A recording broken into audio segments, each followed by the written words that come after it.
यानंतर बघूयात मोठ्या बातम्या। रोहित पवारांना पाठिंबा दर्शवण्यासाठी प्रतिभा पवार स्वतः ईडी कार्यालयात उपस्थित।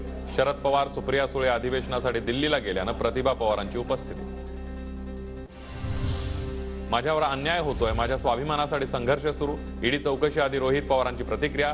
तर करावं तसं भरावं, प्रवीण दरेकरांची रोहित पवारांवर टीका।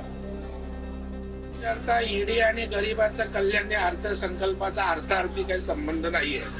तुम्हाला त्यांच्या स्टेटमेंटवर काय विचारायचं आहे तर करावे तसे भरावे, परंतु रोहित पवारांना नेतृत्वाची घाई लागली।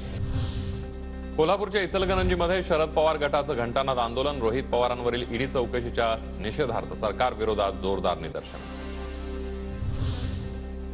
ईडी, सीबीआय, आयटी आता भाजपच्या विरोधक सेल झालेले आहेत। राहुल गांधींचं ट्विट तर भ्रष्टाचारामध्ये बुडालेल्या भाजपच सत्तेच्या ध्यासामध्ये लोकशाही नष्ट करण्याची मोहीम राबवत असल्याची ही जोरदार टीका।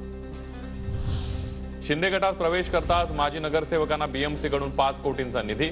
फेब्रुवारी 2023 ते डिसेंबर 2023 पर्यंत आकस्मिक निधी म्हणून 5 कोटी वितरित, एका वृत्तपत्राची माहिती।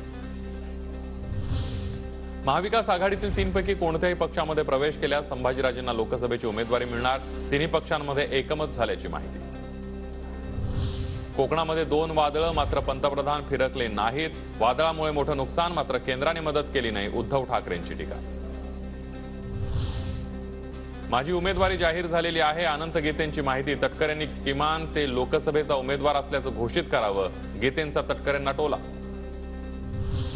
कोकणातल्या लोकांची निष्ठा ही ठाकरे घराण्याशी आहे। कोकण उद्धव ठाकरेंच्या पाठीशी ठामपणे उभा आहे, आमदार राजन साळवींनी व्यक्त केला विश्वास।